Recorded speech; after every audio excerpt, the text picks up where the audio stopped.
मना सांग पारावणा काय झाले, अकस्मात ते राज्य सर्वे बुडाले।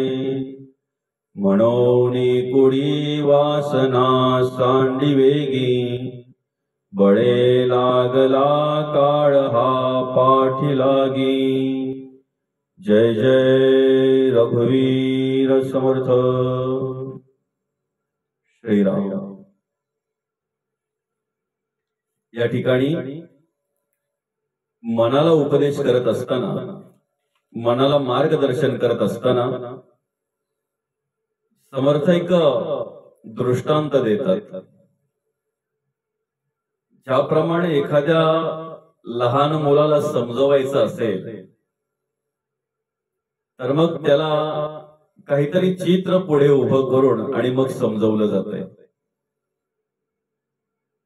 किंवा एखादी गोष्ट जर सांगायची असेल, बाळा अरे तिकडे जाऊ नको, तिकडे गेल्यानंतर असं असं होतंय, मग त्याला सांगावं लागतंय। तो शेजारचा बाळा आहे ना, त्याला पण ते तसं झालं, मग हा ऐकतोय। हो का? तसं मनाला या ठिकाणी समजवत असताना, मार्गदर्शन करत असताना इथे शेजारच्या बाळाचं उदाहरण नाही दिलं, जो राक्षसांचा राजा होता, म्हणजे ज्याचं वर्णन अनेक ठिकाणी आपल्याला ऐकायला पाहायला मिळतंय, रावण। ऐक ना, इकडे मनाला समजवण्यासाठी, मनाला शिकवण देण्यासाठी त्या रावणाचं उदाहरण समर्थाला द्यावं लागलं। मना सांग पा रावणा काय झाले। उदाहरण ज्याचं दिलेलं आहे तो कोण आहे याची पहिली ओळख आपण करून घेतली पाहिजे। त्याचं अस्तित्व काय होतं, तो कशा प्रकारे कार्य करायचा, काय बळ होतं त्याच्याकडे, याचा सरळ अभ्यास आपल्याला माहिती आहे। अनेक गोष्टी रूपाने आपण ऐकलेले, वाचलेले, अनेक ठिकाणी आपण श्रवण केलेलं आहे। रावणाकडे किती संपत्ती होती, रावण कशा प्रकारे होता। दशानन होता, 10 डोकी होती, 20 हात होते त्याला। लंका सोन्याची होती। मुळात म्हणजे महादेव आणि पार्वती, शंकर पार्वती यांची ती सोन्याची नगरी, आणि सोन्याच्या नगरीची पूजा करण्यासाठी जशी वास्तुशांती आपण करतो, गृहप्रवेश आपण करतो, आणि ती पूजा करण्यासाठी ब्राह्मण हवा आहे म्हणून याची निवड केली। दक्षिणा द्यायच्या वेळेला महादेवांनी विचारलं, बाबा काय हवंय? छान पूजा झाली, मागशील ते देईन। आणि मग तीच संधी साधून रावणाने सांगितलं, ज्याची वास्तुशांती केली ती वास्तूच मला हवी आहे, गृहप्रवेश केलेला घरच मला हवं आहे। तथास्तु, सोडलं पाणी त्याच वेळेला। असो, महत्वाचा विषय काय आहे की या ठिकाणी रावण एवढा बलाढ्य होता, 33 कोटी बंदी घातले, घडीने घडी त्या जाची। समर्थांनी एका ठिकाणी वर्णन करत असताना त्याचं अशा प्रकारे वर्णन केलेलं आहे। रावण ज्ञानी अभिमानी तो, लंका त्याची सोन्याची, 33 कोटी बंदी घातले, घडीने घडी त्या जाची।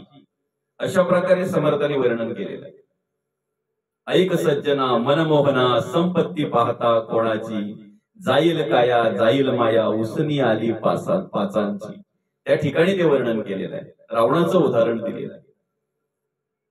आणि या ठिकाणी सुद्धा समर्थ त्या रावणाचं उदाहरण देत आहेत, ज्याने दशानन होता, तो मोठा विद्वान होता, 4ही वेद मुखोद्गत होते त्याच्या।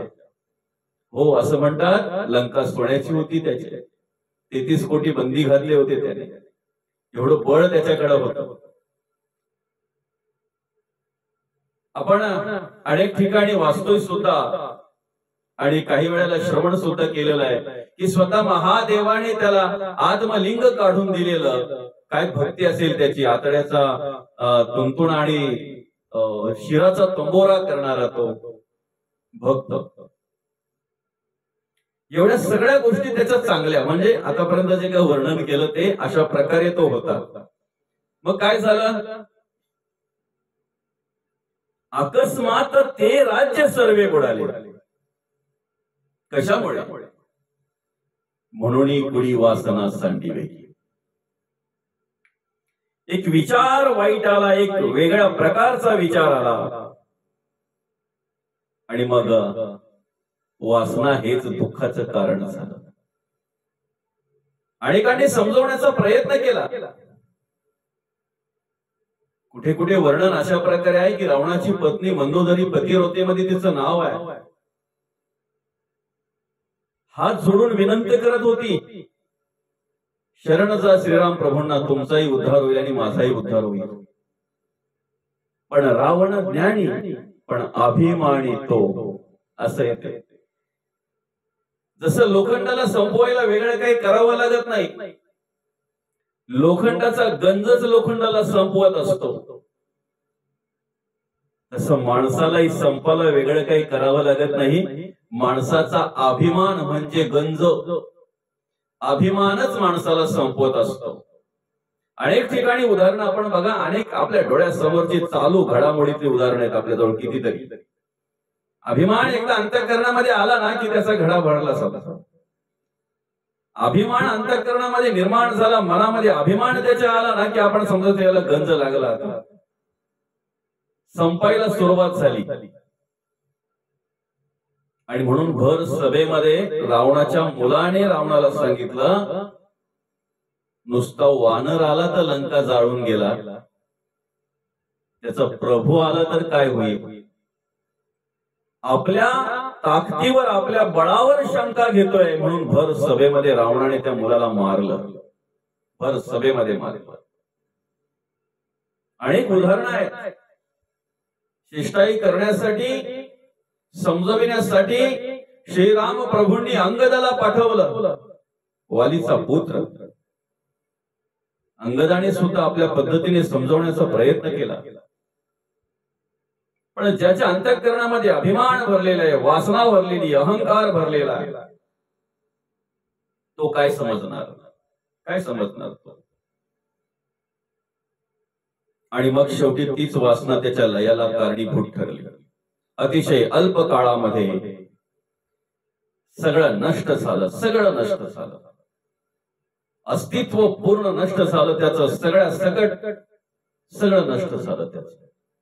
आणि म्हणून या ठिकाणी म्हणलेलं आहे, मना सांग पा रावणा काय झाले. काय झालं त्याचं? बरं, नावही शिल्लक राहिलं नाही. हो,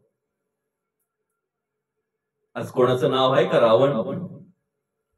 बऱ्याच वर्षाने, अगदी 15-20 वर्षांनी मुलगा झाला, आणि एवढ्या वर्षांनी मुलगा झालाय, मुलगा करता करता करता करता मुलगा झाला, अनेक नवस केले, आहे की नाही? आणि मग मुलगा झाल्यानंतर त्याचं नाव रावण ठेवले? नाहीच. मुळे नाव पण नाही शिल्लक राहिलं. कशामुळे? एका वासनेमुळे. आज समाजामध्ये कार्य करताना तुम्हा आम्हाला अनेक ठिकाणी अनुभव येतो की जो ह्या वाईट वासनेच्या अधीन झाला, बर्बाद होतो, तो त्याचं अस्तित्व नष्ट होतंय, घरदार उद्ध्वस्त होतंय, त्याचं मुलं बाळ रस्त्यावर येतात त्याचे. बघा ना, आज आपल्याला प्रत्यक्ष कितीतरी असे पाहायला मिळतात.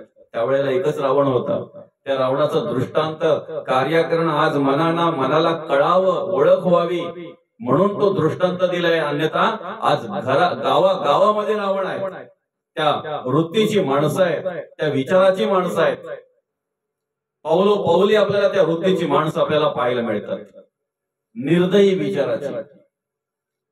महिलेचं शोषण करताना जरा सुद्धा त्यांना कुठल्या प्रकारची लाज वाटत नाही, जरा सुद्धा कुठल्या प्रकारची त्यांच्या अंतःकरणामध्ये करुणा नसते. बघा ना, काय काय आपल्याला आज ऐकायला मिळतं या कलियुगामध्ये. आणि म्हणून तुमच्या आमच्या मनाला शिकवण द्यावी म्हणून त्या रावणाला पुढे केलेला आहे. तुमच्या आमच्या मनाला कळावं म्हणून त्या रावणाचं दृष्टांत या ठिकाणी दिलेला आहे. त्याची अवस्था काय झाली? आपल्याकडे काय आहे? ती वासना घेऊन जर आपण राहिलो तर आपल्याकडे काय आहे विचार करा ना.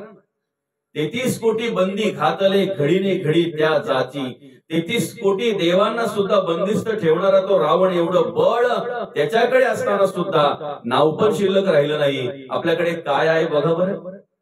ज्याची लंका सोन्याची उद्ध्वस्त झाला, तो संपूर्ण सगळं नष्ट झालं त्याचं. आपलं ब्रेसलेट ना चेन ना काय काय असेल ते गोप अजून काय असेल किलो 2 किलो कुठे घेऊन चाललोय आपण. कुठपर्यंत पुरणार आहे, टिकणार आहे, कुठपर्यंत ते आपल्याला साथ देणार आहे. घामाने मेहनतीने कष्टाने कमवलेल्या पैशाचा आनंद आपण घ्यायचा आहे. वापरू नये असं नाही, ते सोनं आपण वापरलं पाहिजे. पण ती वासना आपल्या अंतःकरणामध्ये नको, ती वाईट वासना आपल्या मनामध्ये नको. अन्यथा घराची राख रांगोळी झाल्याशिवाय राहणार नाही. कित्येक ठिकाणी त्या वासनेअधीन झालेल्या माणसांकडे आपण पाहतोय आज अशी अवस्था झालेली आहे की घराचं स्मशान करून ठेवलंय त्यांनी. संसाराकडे लक्ष राहत नाही, घराकडे लक्ष राहत नाही, आई वडिलांचं ऐकत नाही, बाईचं ऐकत नाही, मुलाबालांकडे लक्ष राहत नाही. आणि म्हणून ते रावणाचं उदाहरण फक्त दिलेलं आहे या ठिकाणी. आपण सरळ व्हावं, आपलं मन सरळ व्हावं, आपल्या मनाला त्या शिकवणीमध्ये आणावं म्हणून त्या रावणाचं उदाहरण दिलेलं आहे. मना सांग पा रावणा काय झाले, राक्षसांचा राजा तो, पण त्याची अवस्था काय झाली. अकस्मात कमी वेळामध्ये अगदी एकदा वासना अंतःकरणामध्ये आली की त्याला बर्बाद व्हायला, उद्ध्वस्त व्हायला वेळ लागत नाही. वाईट वासना घेऊन अधर्माकडे वाटचाल झाली, अनितीने वागायला लागला नाही की संपायला सुरुवात झाली समजतो, त्याला वेळ लागत नाही संपायला. अकस्मात ते राज्य सर्वे बुडाले. म्हणून या ठिकाणी समर्थ म्हणतात, म्हणून कुडी वासना सांडिली. जी वाईट वासना आहे तिला सांडता आली पाहिजे. जगद्गुरु तुकोबांच्या चरित्रामध्ये आपण पाहतोय अशाच प्रकारे एक ती महिला आलेली, तिला समोर चाललेली ती श्रीची अवस्था दाखवली. बघ वाईट कर्म केल्यामुळे काय अवस्था होते माणसाची. सर्वांगातून पू गळता नाही, चालता येत नाही, बोलता येत नाही, खाता येत नाही, पिता येत, अशी अवस्था तिची झालेली आहे. सगळं अंग चढचढ कापताय तिथे. आणि ही वाईट वासना घेऊन जर उभी राहिलीस तर पुढे तुझी सुद्धा अवस्था अशी झाल्याशिवाय राहणार नाही. वेगळ्या विचाराने, वाईट विचाराने आलेल्या त्या महिलेने साष्टांग नमस्कार जगद्गुरु तुकोबांना घातला आणि श्री गुरु म्हणून त्या ठिकाणी नमस्कार केल्यानंतर शिष्यत्व पत्करलं आणि सांगितलं, आता फक्त तुम्ही मला उपदेश करा, मला जाणीव झालेली आहे, मला कळलेलं आहे. म्हणून ही वासना सांडिली. दत्तगुरूंच्या 24 गुरूंपैकी त्या 24 गुरूंमध्ये एक पिंगळा नावाची वेश्या आलेली आहे बघा. गिराईकाची वाट पाहून पाहून पाहून पाहून थकल्यानंतर मग ते विचार करते, आणि एवढा वेळ जर मी देवाची वाट बघितली असती तर कदाचित देव मला प्रसन्न झाला असता. आणि मग ते वैराग्य तिच्या अंतःकरणामध्ये निर्माण झालं आणि परिवर्तन झालं. त्या वासनेचा त्याग केला. आम्ही सुद्धा ज्या वेळेला त्या वाईट वासनेचा त्याग करतोय ना, त्यावेळेला निश्चित आमच्या अंतःकरणामध्ये आम्हाला समाधान प्राप्त होतंय. अन्यथा समर्थ या ठिकाणी आम्हाला ओळख करून देतात, जाणीव करून देतात. म्हणून कुडी वासना सांडिवेगी, बळे लागला काळ हा पाठी लागला. कळीला कार्य करताना कळीच्या बरोबरच देवाने काळाला पाठवलेला आहे. तू घाबरतोय ना या इकडे काम करायला, तुझ्या बरोबर काळ देतोय. जिथे कलियुगाची कर्म आहेत ना, परश्रीरथ, परद्रव्य हारक, पर पीडा करणारी माणसं जी आहेत त्या ठिकाणी काळ बरोबर राहिलेला असतो. कळीच्या बरोबरच काळ आहे. त्या वासनेने जर कार्य करत असतील ना तर काळ बाजूलाच आहे. इथेच करायचं आणि इथेच फेडायचं. नंतरच कोण काय असेल ते नंतर. पण आता ह्या कलियुगामध्ये आज आपल्याला परिस्थिती अशी पाहायला मिळते ना, ज्या डोळ्याने पाप कर्म करावी तोच डोळा फेडतोय, ज्या हाताने पाप कर्म करावी त्याच हाताला फेडावं लागतंय, दुसरा हात फेडत नाही. तुम्ही काय म्हणताय, अमुक माझा आहे तमुक माझा आहे ना, मित्र मला जीवाला जीव देणार आहेत आणि आमचे घरचे माझे खूप जीवलग आहेत आणि खूप माझ्यासाठी जीव काढतायत, खूप प्रेम आहे, हे एकदा सगळे निर्माण झाले ना, सगळ्या प्रकारच्या वासना वगैरे आल्या आणि एकदा माणसाची ग्रहदिशा फिरली ना, की मग नाही कोणाची कोणी तुझे नव्हे रे कोणी, अंती जाशील एकला रे प्राण्या मासे मासे म्हणून. म्हणून कुणी वासना सांडी वेगी, बळे लागला काळ हा पाठी लागला. सुखाने जगायचंय, आनंदाने जगायचंय, आनंदाने कार्य करायचंय, तर त्या वाईट वासनेचा त्याग केला पाहिजे. जय जय रघुवीर समर्थ.